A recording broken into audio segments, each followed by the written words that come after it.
3 MVP wins for your free consultation. Call me your MVP. If you're not listening to Tavis Smiley weekday mornings on KBLA Talk 1580, you're missing out. Everybody wants to talk to Tavis. That's one reason, by the way, why I'm so thrilled to have this conversation with you today. The three people I always most hoped would interview me were Phil Donahue, Studs Terkel, and Tavis Smiley. Donahue's retired, Terkel's deceased, so this is a real thrill for me. And the reason why I have such respect for what you do is you have a historically informed conversation of depth and detail. Be sure to tune in to Tavis Smiley weekday mornings, 9 a.m. to 12 noon on your unapologetically progressive radio station, KBLA Talk 1580. KBLA Talk 1580.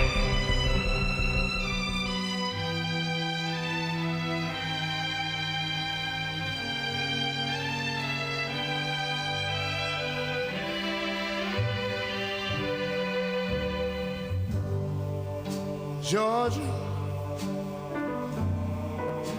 Georgia, the whole day through, just an old sweet song keeps Georgia on my mind. Georgia on my mind. Y'all see what Miles did there? Miles Lowe, our board op. I guess I'm talking about Georgia in this hour. That was cute, Miles. Very cute. He's Miles Lowe. I'm Tavis Smiley. You are you, and we are delighted to have you with us on KBLA Talk 1580 in this hour. Our phone number, 1-800-920-1580. 1-800-920-1580. The smooth sounds of the iconic and legendary Ray Charles. Singing that song is only Ray Charles can sing it. In this hour, Bloomberg opinion columnist Francis Wilkinson joins us to unpack several trending topics, including today's highly anticipated and closely watched Senate runoff in Georgia, Warnock versus Walker, and whether or not campaigning on fear is starting to work against Republicans. A lot to get to in this hour as we talk politics with Francis Wilkinson of Bloomberg. Francis, how are you today, sir? Good, Tavis. Nice to be with you. Good to have you on, man. Thank you for your time. Let me just go straight to Georgia, man. Everybody's watching and talking about this. Let me just ask, broadly speaking, how you have seen this race in Georgia, and then I'll get more specific and we'll work our way through this hour. So you first, Francis, how have you seen this this interesting Herculean political tete-a-tete in the Peachtree State? Well, I think part of what's interesting about it is that it's not an anomaly in some sense. It's shaping up the way a lot of recent races in purple states have shaped up. And the fact that there are two black contestants doesn't really seem to have a huge impact on the demographics of the vote. You see, basically white evangelical Christian base still coming out for the Republican, and the typical Democratic base, younger voters, women, black voters, suburban, affluent, educated voters, trending with the Democrats. So even though it's an unusual situation, it's shaping up to be a very typical Democratic candidate versus Republican candidate race. Mm-hmm. When you said a purple state, were you making an analogy, or were you referring to Georgia as a purple state?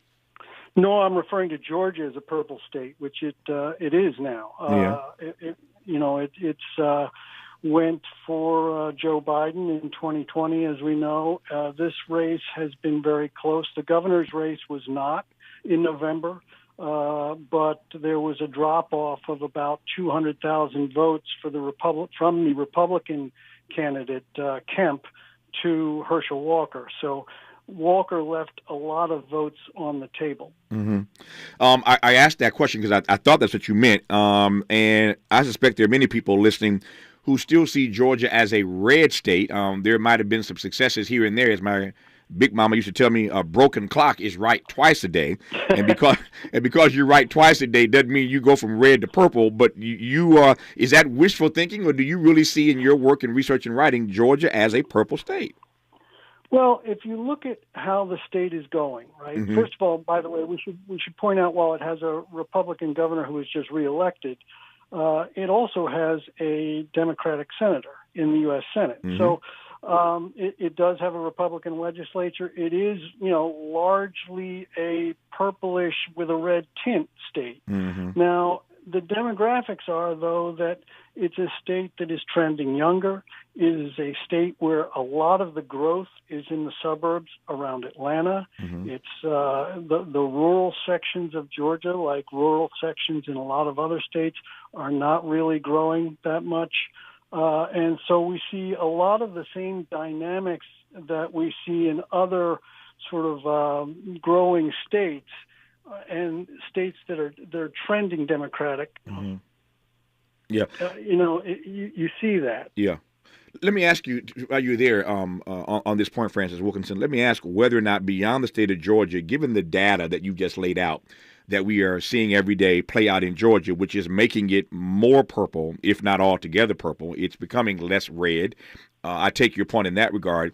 Beyond the state of Georgia, let me ask you whether or not you think that is the way of the future in the South writ large. I was in a conversation yesterday, and you know this stuff well, Francis, in a conversation yesterday about LBJ, who famously said once he pushed that monumental legislation through, voting rights and civil rights, he knew that he was giving up the South. He said, very clearly, we're going to lose the South for another generation here, and it went longer than that. Obviously, it's been that way. The South has been lost essentially since LBJ. But I'm wondering, politically that is, but I'm wondering whether or not you think what we're seeing in Georgia is really the new wave of the future, that when you have demographics in other states like Georgia, younger people, these old diehards start to die off, these old white diehards, to be frank about it, start to die off, whether or not you think that in the coming years we're going to see a changing politically of the South beyond even the state of Georgia. Unfortunately, I would say no. Okay. If you look at Alabama and Mississippi, what you're seeing is basically the cleaving of the parties into racial parties. So in Alabama and Mississippi, the Democratic Party is a black party and the Republican Party is a white party. They are not moving in the direction of Georgia because they don't have the same kind of economic dynamism that Georgia has. Right. They're not attracting Georgia has attracted a huge number, as you know, a huge number of affluent blacks have moved into the Atlanta area in the last couple decades. It's also attracting a lot of Asian Americans. It's becoming a much more diverse state with a much more dynamic economy around Atlanta. You don't see that in Alabama. You don't see that in Mississippi. Yeah. You may see, a car company moving in to build a non-union factory, but you're not seeing the kind of 21st century information economy types of jobs going there, and you're not seeing the kind of economic dynamism that's influencing the politics to change as you see it in Georgia. No question about that. Atlanta is a huge economic magnet, and we owe Maynard Jackson for that. I loved Maynard Jackson. I miss Maynard Jackson, the first African-American mayor of that city. But all this goes back to Maynard Jackson, this notion of making Atlanta a magnet for well-to-do African-Americans. We were just talking, Francis and I first hour today, about black privilege. And there is no city that comes to mind outside of New York where you see black privilege on display in the way you see it in Atlanta. So, again, we think and recall the life and legacy of one Maynard Jackson for starting that trend, commencing that trend in bringing us to the Atlanta that we know today. When we come forward with Francis Wilkinson of Bloomberg Opinion Columnist, we're going to come back to this notion he raised a moment ago. He said that the state is, where we're watching, of course, this race today between Warnock and Walker. The outcome of this race is not really so much different than what we see in other states. It's not really that much of an anomaly, is the word that Francis used. I was looking for that word. It just came back to me. Not much of an anomaly. It is an anomaly in this regard. There are two high-profile black men who are running against each other for a high-profile U.S. Senate seat. That doesn't happen every day. We'll get Francis's take on that. and what he expects today, what he's looking at today. I've seen all kinds of articles this morning about what to watch, what people are paying attention to. I want to know what Francis Wilkinson is paying attention to vis-a-vis this long campaign in Georgia, and a great deal more to talk about politically as we move through this hour with Bloomberg opinion columnist Francis Wilkinson on KBLA Talk 1580. We've got a lot to talk about. Good thing we've got 3 hours. More of Tavis Smiley when we come forward. Strengthening the Black Village is a nonprofit offering free, effective Black parenting training to those court-mandated to take parenting courses, and we're open to others. Register for our February 6, 2023 course by calling 323-804-8469. That's 323-804-8469. Visit strengtheningtheblackvillage.org. That's strengtheningtheblackvillage.org. Health is Wealth and Medicare and Covered California's open enrollment for medical insurance is here. RHJ Insurance Agency can help you find affordable rates and the plan that's just right for you and your family. Call 562-204-6120 for your free quote. Don't leave your health to chance. Open enrollment is here and affordable coverage is just a phone call away. Call 562-204-6120 for your free quote and get the coverage you need. Go to www.rhjins.com. Smooth skin begins with hydrating ingredients. Olay Hyaluronic Body Lotion nourishes your skin with all-day hydration for deeply moisturized results that give you confidence like buttery soft shoulders like and visibly smooth skin like. Quench your skin with nourishing moisture from Olay Hyaluronic Body Lotion. Try Olay Hyaluronic Body Wash too and get skin your face will envy. With one of the best savings rates in America, banking with Capital One is the easiest decision in the history of decisions. Even easier than choosing Slash to be in your band. Next up for lead guitar. You're in. Cool. Yep, even easier than that. And with no fees or minimums on checking and savings accounts, is it even a decision? That's banking reimagined. What's in your wallet? Terms apply. See CapitalOne.com/bank for details. Capital One N.A. member FDIC.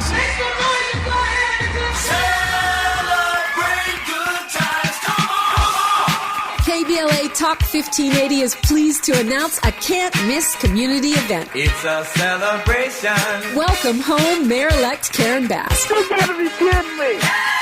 On Saturday, December 10th, 10 a.m. to 1 p.m., join KBLA Talk 1580 in Leimert Park at the intersection of Leimert and Vernon for this free public event as we celebrate Mayor-elect Bass's historic victory. There'll be live performances from Brian McKnight, Wapale, Club Nouveau, and more. There'll be food trucks and a diverse array of vendors along with the attendance and participation from community leaders, elected officials, celebrities, business owners, and other notables. KBLA Talk 1580 will host Mayor-elect Bass on the main stage at 11 a.m. as we reflect on the importance of this moment and what it means for the Black community, women, and all Angelinos who believe in the limitless potential of our amazing city.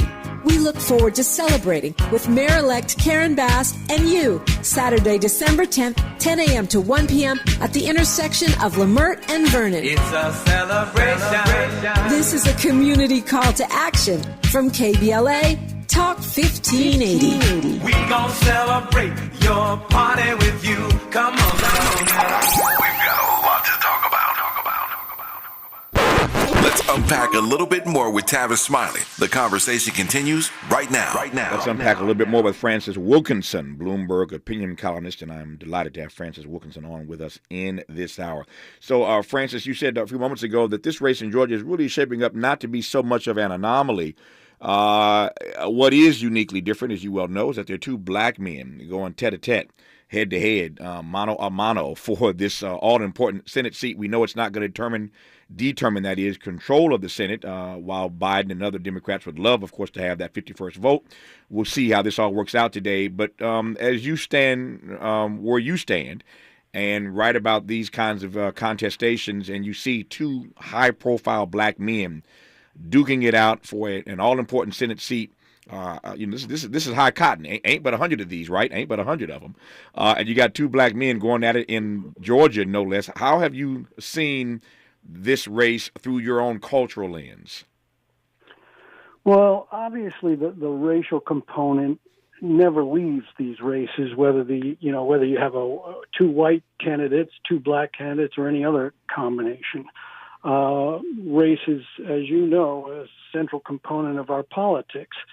What I see, though, is a black Republican in Herschel Walker who was very influenced by Trump to be backed in the race and to win the primary in the Republican primary last spring.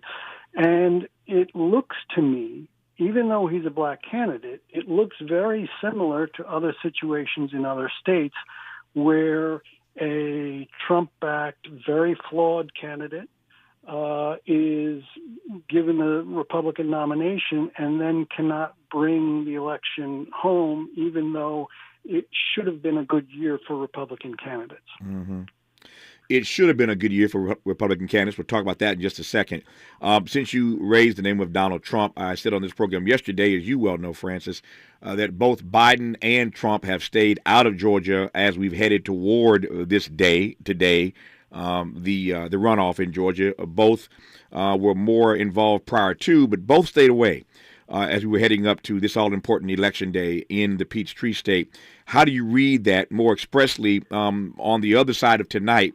If Herschel Walker cannot pull this out, what does that say about the fortunes, the future of one Donald Trump? All right, well, let me try and address the first part first. Mm-hmm. And that's, it was made very clear that Trump was not an asset in this race, and I think that Republicans prevailed on him not to get openly involved. He'd already created enough trouble by helping Walker win in the first place. Mm-hmm. So that's that piece. Biden, yes, Biden was not a big public figure in this, but that Barack Obama was. Mm-hmm.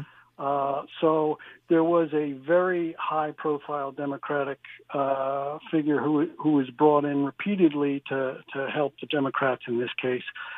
In terms of what this says for Trumpism and Trump, I think those are two separate things. For Trump, it will be another notch against him. Does that mean he's down and out? I don't think it does. I don't see any evidence that it means that. The man just called for the Constitution to be terminated, essentially, and got very little pushback from his party on that. So clearly he still has, at least Republicans perceive him to have a lot of juice in their party. And then in terms of Trumpism, I don't think we're going to be out of the woods with Trumpism for a while. So with or without Donald Trump, that is still the prevailing ethos in the Republican Party.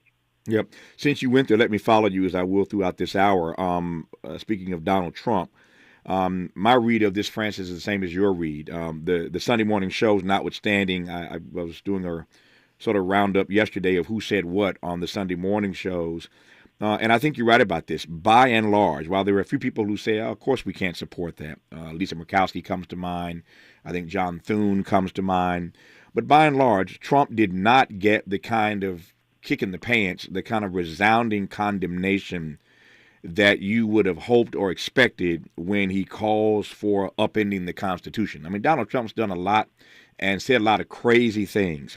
But when you say what he said over the weekend, which is essentially calling for a suspension and upending, if you will, of our Constitution, one of our founding documents, the things that they seem to hold dear, they being the right, these are original constructionists and these original thinkers vis-a-vis the Supreme Court and who they want to sit on the court and how they want these justices to interpret the laws that are on the books. This is the stuff they believe in, these founding documents. And so when Donald Trump calls for an upending of one of these founding documents, I expected that this might be the line where they're not willing to, this is the moment. To my read, at least, that didn't quite happen. So I agree with you about that. But how do you read that? What do you make of that? Well, it's not just a philosophical point, right? It's Mhm. a political one. Yeah. This was an opportunity for them to distance themselves from Trump, which they keep privately saying they want to do, but publicly they basically don't do it, and they have opportunity after opportunity after opportunity. Now, Trump has defined his goals very clearly. You can no longer accuse him of wanting to operate in a democratic constitutional system because he clearly does not. He tried to overthrow the government on January 6th. He's now stated publicly, explicitly, that he wants to subvert the Constitution. There really is not much more evidence you need that this man is operating in an authoritarian political mode and not in a democratic, small d democratic mode. So, if you are not renouncing that, then it's not just that you're allowing Donald Trump, the person, to continue on this wreckage tour that he's had for the last several years. It's that you are keeping the door open to an authoritarian mode of government, and that is the far more dangerous proposition. I'm just taking all this in as you express your point of view with me, and it leads me to ask Francis the obvious question, at least to my mind, which is this: what then is it going to take? To use your phrase, if you're not gonna renounce a guy who is calling for a subversion, wants to subvert again one of our founding documents, the U.S. Constitution, then what is it going to take? Never mind what they say privately. What is it going to take? I've said many times that people eventually, my read of people writ large, Francis, is that people eventually wake up, one, because they see the light, or two, because they feel the heat. So it leads me to ask, what is it then going to take? If this isn't that moment where you just throw down the gauntlet, then what's it going to take? Well, if I can continue your analogy, I don't think they're going to see the light. There's been so much light, and they have really not wanted to see that light. So that leaves us with the heat, doesn't it? It does. And that's pretty much where we are, which is that the political cost of continuing down this road has to be high.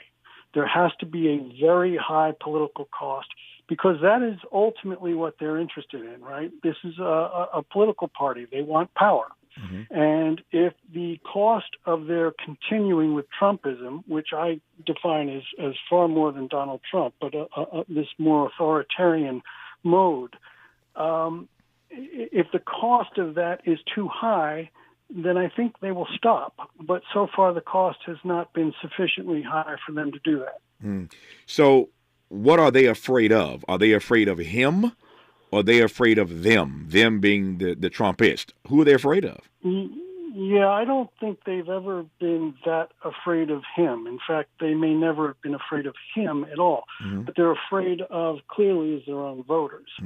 And what Trump did was give a large portion of the Republican Party something that it clearly wanted but hadn't been offered prior to that. And that was, a racial aggression that was very overt. It was an anti-immigrant xenophobia that was very overt. All of these kind of subterranean streams that ran through American conservatism for many years were suddenly elevated and became kind of a mighty rushing torrent. And that was Trump bringing those streams to the fore, right? So, there is a large part of the Republican Party that has a very serious appetite for that.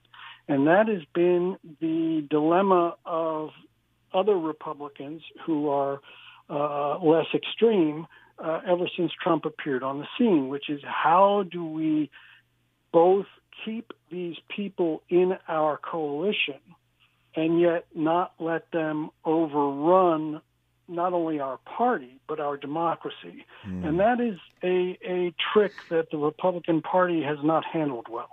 I saw the piece that you wrote recently, Francis, called Can MAGA Republicans Learn to Love Democracy Again? Can MAGA Republicans learn to love democracy again? Put a pin in that.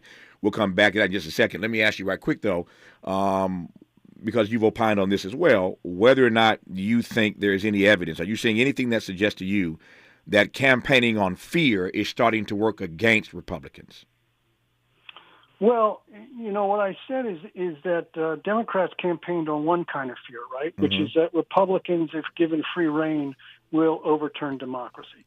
Republicans campaigned this year on another kind of fear, which is a more familiar one.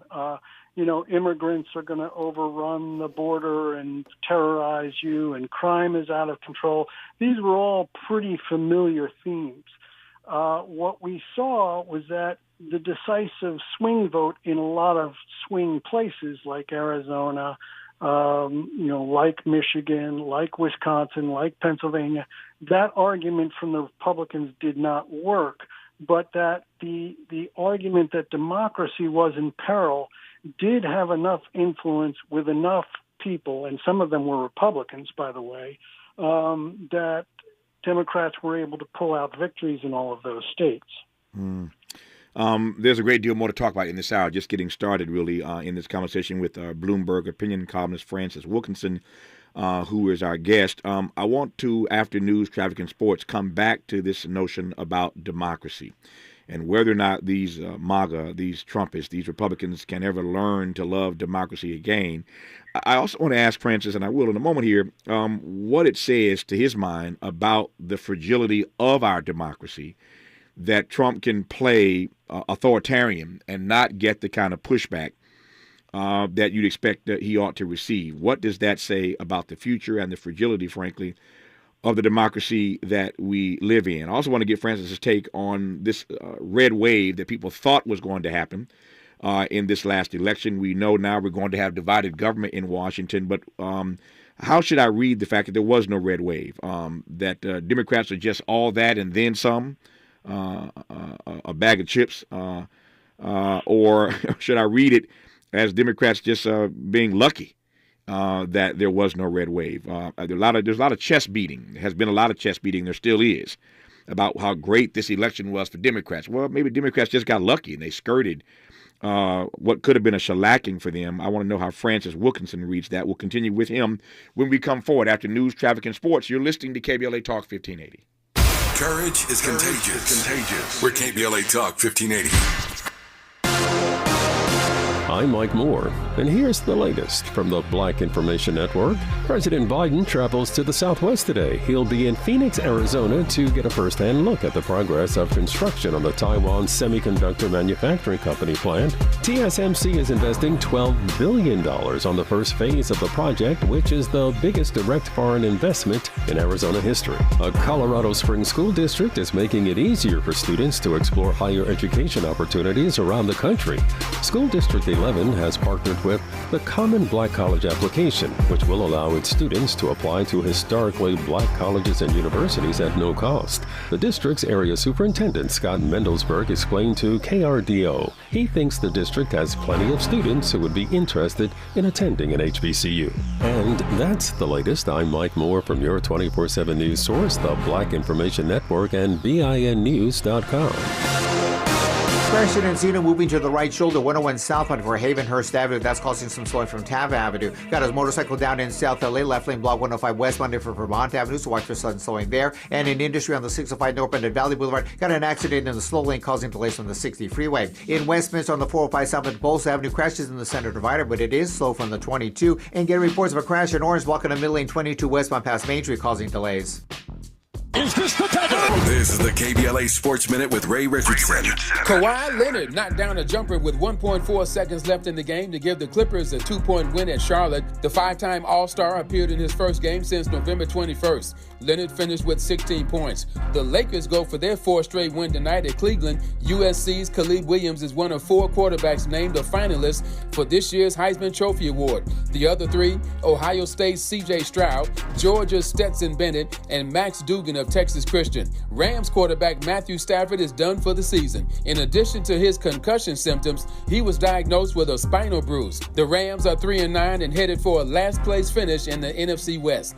No debates, no speculation, just the info you need. That's your KBLA Sports Minute. I'm Ray Richardson. This sports report was brought to you by MVP Accident Attorneys. When it comes to your settlement, we're slam dunk. Call 833-MVP-WINS or check their website at themvp.com up for a free case review. When you're the victim of a car accident, hiring the right law firm can be the difference between a rewarding settlement and striking out. Call the pros at MVP Accident Attorneys at 833-MVP-WINS for your free consultation. Call on me, your MVP. Ho, ho, ho. KBLA Talk 1580 wishes you a happy holiday and wants to bless you with one night only. A Wonder Winter's Night presented by Stevie Wonder's House Full of Toys benefit concert. Saturday, December 17th at Microsoft Theater. Download the KBLA Talk 1580.com mobile app to enter to win a pair of tickets. This has been a community call to action brought to you by KBLA Talk 1580. At Cedars-Sinai, we're honored to be named the #1 hospital in California and the #2 hospital in the nation in U.S. News & World Report's Best Hospitals Honor Roll. We're also proud to be named #1 in 6 specialties in Los Angeles. Thank you to our physicians, nurses, academic leaders, and thousands of other team members who bring their best to Cedars-Sinai every day. Learn more about our top-ranked care at cedars-sinai.org. KBLA Talk 1580. We've got a lot to talk about. Hi, Maisha Cairo here, KBLA, live at Chase Bank on Crenshaw and Vernon for the In This Together tour with female business owners, a day of empowerment, community panels, and best of all, tips on building business from marketing to capital. Today, I was able to speak with Ola Wadibia, VP of Women on the Move. Hi, Ola. Tell me a bit about this initiative by JP Morgan Chase, founded in 2013. Women on the Move is a center of excellence at JP Morgan Chase in our global DEI organization, where we really focus on diversity, equity, and inclusion. What's really awesome about Chase's approach is that all of our centers of excellence, and there's 7 of them, focus on different demographic groups, is that we're really focusing on what's happening internally in the firm and also what's happening out in community. So really, Women on the Move is really focused on thinking about how do we help advance women professionally and personally. I love it. So tell me about this beautifully updated banking branch here on Crenshaw. That was really important. A part of our racial equity commitment was to build in place for Chase. So being able to revamp this beautiful space, to be able to welcome community members, today anyone, nonprofit, organization, school can actually do events in our community center that we're sitting in here for free. Yes, people come inside, grab a coffee, use the Wi-Fi. It's free. Yes, Maisha Cairo in the community for KBLA with JP Morgan Chase. Congratulations to Trinity Unlimited Childcare for being KBLA Talk 1580's Office of the Week. Into your business today in the KBLA app or KBLA1580.com for the Office of the Week. Congratulations to Trinity Unlimited Childcare. We're not for everybody, but we're for everybody. You're listening to KBLA Talk 1580. I'm Tavis Smiley. He's Francis Wilkinson, Bloomberg opinion and columnist, and we're delighted to have you with us as we continue our conversation in this hour about all things politics. Of course, today, in case you've just tuned in, or for that matter, living under a rock, today is the big runoff in Georgia. Raphael Warnock and Herschel Walker for the last time. It seems like we've done this a bunch of times already, but for the last time, voters in Georgia have to go to the polls one more again, as we say, and make a statement about the future of our democracy. I wonder, Francis, whether or not if you were living in Georgia, you would have, as a voter, election fatigue right about now. Well, I think everyone in Georgia does. I mean, there's been, I think, $400 million spent on that Senate race. Yeah.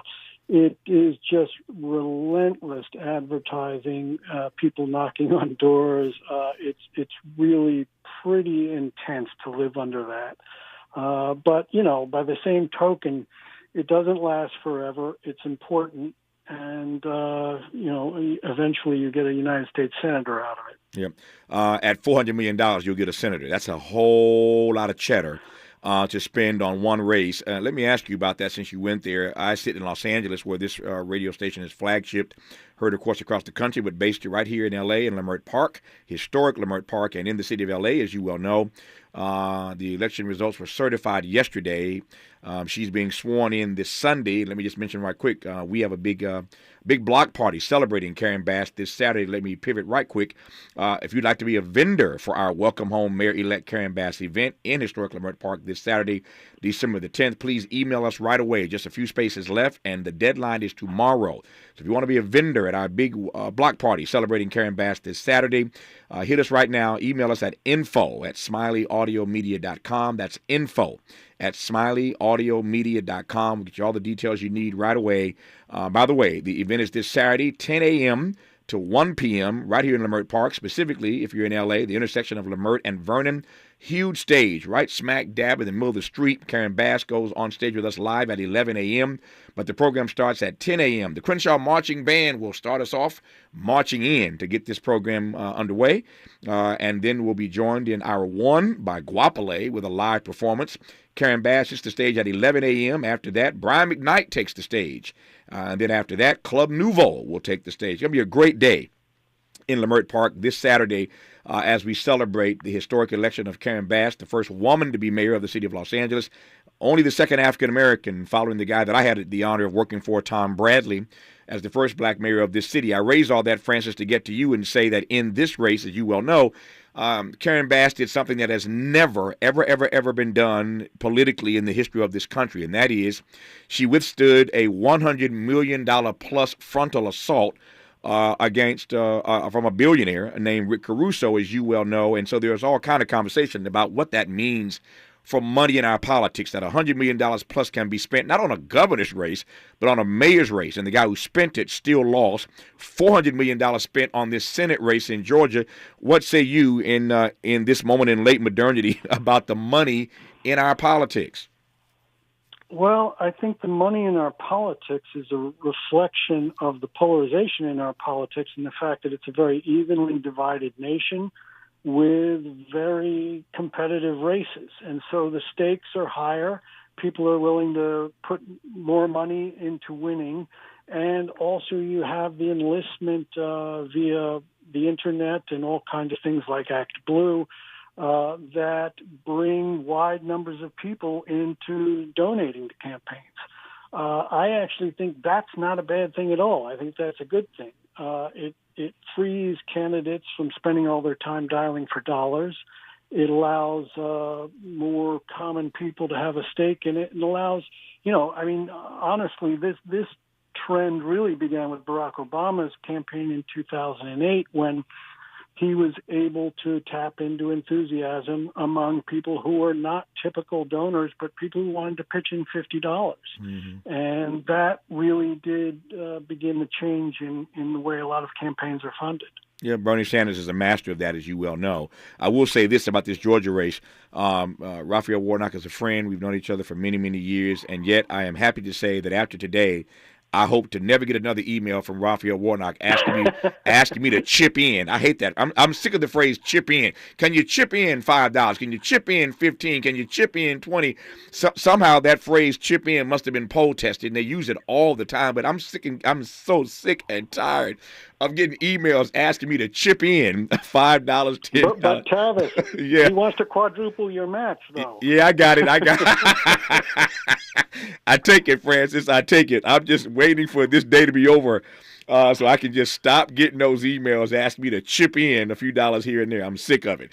That said, let me circle back to this we were talking about a moment ago, and that is the issue of democracy. Again, I read your brilliant piece, Can MAGA Republicans Learn to Love Democracy Again? Before I get to that, let me ask you, broadly speaking, I've asked this of others, but I've not asked it of Francis Wilkinson. I'm dying to hear your response to this. What is your opinion of the state of our democracy? Well, it's pretty precarious. I think that's very clear. The question is whether this election this year has pointed us in the right direction permanently, or whether this is just another skirmish in a very, very long battle. And I don't know the answer to that. I think, I don't have answers for that. There is an analytical framework that I think is useful, which is that we have historical precedent for this. We have, periods of our history that are backlashes against progress, right? We had Reconstruction, and that was followed by Jim Crow and, the Ku Klux Klan. We had in the 1920s a backlash against immigrants, where the Ku Klux Klan rose and became even more prominent than it had been the first time, and followed with a 1924 law that was highly restrictive of immigration. We had a backlash to the civil rights movement in the 60s, right? And if you look at this as a period of backlash to the kind of prominence of multiracial democracy, the assertion of new classes of people being empowered, then it fits into this longer pattern. The question is how it plays out, and I don't have an answer for that. I just have hopes for that. Yep, I feel you on that. But it still raises the question, to your point, about whether or not this is a permanent new direction that we're headed in, or whether this was just a skirmish, talking now about the results of this most recent midterm election. It still raises the question as to how you process the fact that there was not this red wave that many expected. To my mind, I'm getting a little concerned about all the gloating that Democrats have been doing. How do you read it, though, Francis? I think that's probably a pretty good concern of yours. I think what we saw was an election where in the most vital places, and that is Arizona, Michigan, Pennsylvania, Nevada, especially where you had people on the ballot for positions like governor and secretary of state, where they would have had an enormous amount of influence over the next election and how it was administered. In those places, you can see that democracy sort of triumphed, in part because a lot of independent voters and even some moderate Republicans were concerned about what the MAGA Republican candidates would do if they were given that power. So I think, the success of the Democratic Party in those races has sort of defined the way that commentators and the public have looked at this election. If you look outside those real battleground states, I think you see a more typical midterm election where Republicans did pretty well. In my home state of New York, they did very well. So, it's kind of a mixed bag, and I think you're probably correct to be a little wary about the triumphalism, because those were select races with very, very high stakes. And I think the good news out of that is that when the stakes are very, very high, people did prioritize keeping democracy intact. To your point about your home state of New York, I read a number of pieces, Francis, of late, and you read the same stuff I am, and probably a lot more of it, given what you do as a opinion columnist for Bloomberg. A number of pieces I read of late, though, suggest that there are any number of Democrats who believe that they are no longer in control of the House because of what happened in your home state of New York. You feel me on that? Yeah, I mean, look, we're going to have a House where the Republicans have a very small majority rather. And the difference could have been anywhere. So New York certainly provided fodder for that because we saw a number of seats switch. Exactly. But, when the margin of victory is that narrow, you can pretty much choose where to focus your energy on, which was the cause of the election going the way it did, because it's going to be a very narrow majority. It will be. And speaking of New York may very well be the reason why Democrats, with those handful of seats that got switched in the state of New York, may very well be the reason why Democrats don't have a narrow majority in the House. But it is also the case that the new leader of the Democrats in the House is from New York, Hakeem Jeffries. First time ever in the history of this nation that a black man or a woman, anybody black, has led his or her party in either chamber of Congress, and that's a big deal.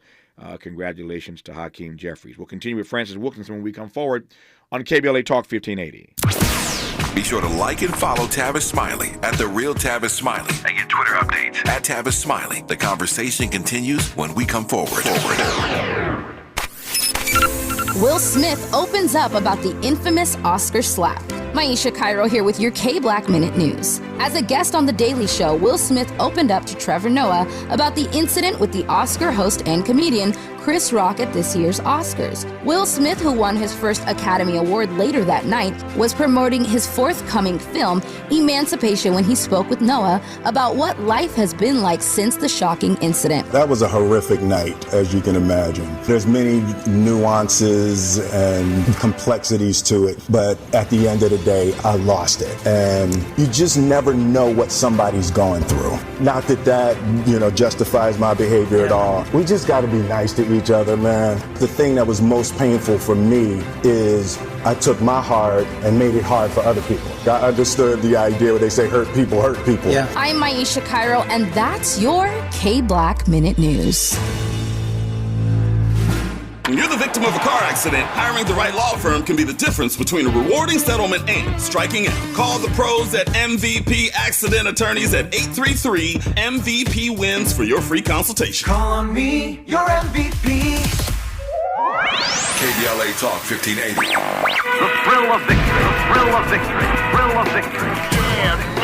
KBLA Talk 1580 wishes to congratulate Mayor-elect Karen Bass on her historic win as the first woman and only second African-American to serve as chief executive of the city of Los Angeles. Congratulations, Mayor-elect Bass, and welcome back to Unapologetically Progressive KBLA Talk 1580. Well, thank you. Thank you so much for having me on the show, and this is my very first interview, and I am proud that it's here. We are proud to have you here. What do you want to say to the listeners of KBLA Talk 1580? I want to say thank you from just, I'm just full of the love that I felt every place I went in the community. And I just want the listeners to know that I promise you I won't disappoint you. I will be accessible. I will never forget where I'm from, and understand that is my primary motivation. Congratulations, Mayor-elect Karen Bass, holding all leaders accountable to you. No matter who you voted for, no matter who you are or where you live, I will be a mayor for you. We're KBLA Talk 1580. Talk 1580. Talk 1580. And we don't black down. We've got a lot to talk about. We're not ratings driven. We're engagement driven. You're listening to KBLA Talk 1580. Can you dig it? Bring that beat back, man. Check it out.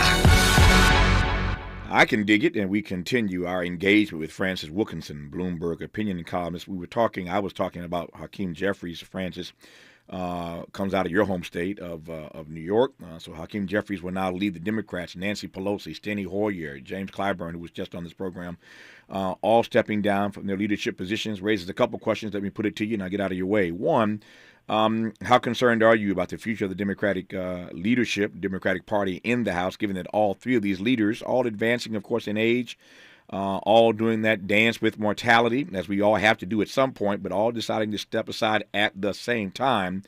I'm curious as to your thoughts on the future of the leadership inside the House, number one. What do you make of the history-making nature of Hakeem Jeffries being the first African-American following the first woman to be the leader of the Democratic Party in the House?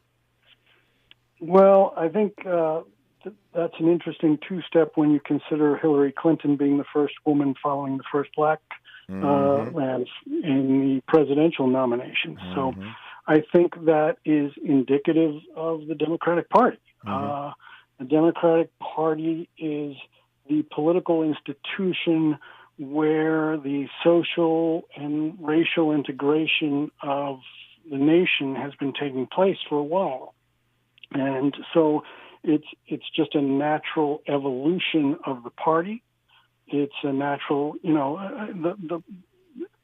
I think this is something that sometimes gets lost, which is that all of that social churning, of new people gaining more power, black people gaining more power, women gaining more power, gays and lesbians and others gaining power, Asian Americans. Most of that takes place in a political context within the Democratic Party. That is a difficult chemistry to pull off, but it's also very essential for the success of both the party and the nation. So it's a good thing to see that the party is able to pull off this kind of handoff of power without any, battles over race or sex or other sorts of things, that it's a fairly easy thing for them to do, that everyone in the party acknowledges, that everyone gets a place at the table. I think that is an important development in the Democratic Party, and I think it bodes well for the party. Do you have concern or consternation about the divided government that we're about to have to live through and under? Well,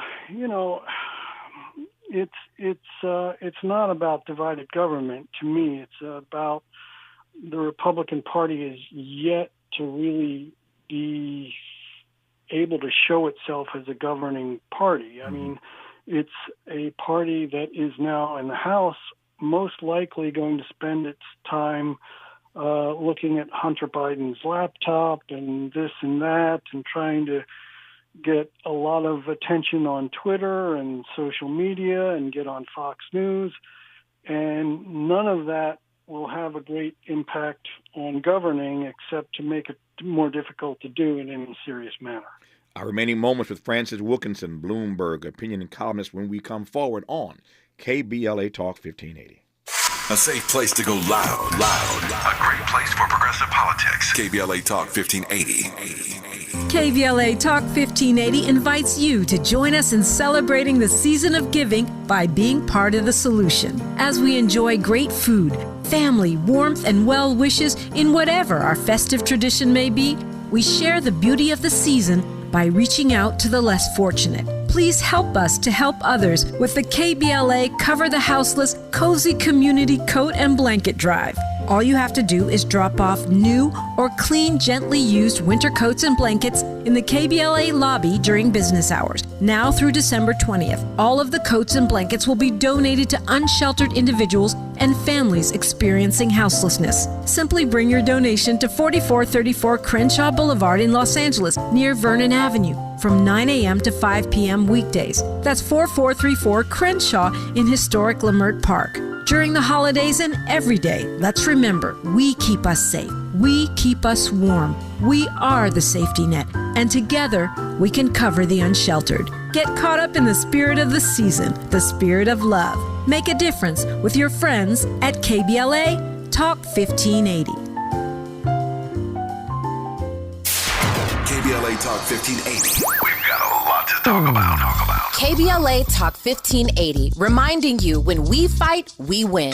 Asian Americans Advancing Justice is the nation's largest legal and civil rights organization for Asian Americans, Native Hawaiians, and Pacific Islanders. Founded in 1983 as the Asian Pacific American Legal Center, Advancing Justice LA serves more than 15,000 individuals and organizations every year. Their mission is to advocate for civil rights, provide legal services and education, and build coalitions to positively influence and impact Asian Americans, Native Hawaiians, and Pacific Islanders, and to create a more equitable and harmonious society. To volunteer, make a donation, or seek assistance, visit advancingjustice-la.org. That's advancingjustice-la.org. Or call 888-349-9695. 888-349-9695. This is a community call to action from KBLA Talk 1580. It's pro time because at Lowe's, it's Provember. Save big with inventory you can count on, like Flex products or DeWalt power tools starting at just $99. Plus, Lowe's MVPs members earn up to 3 times bonus points per dollar on select items. Save all Provember long.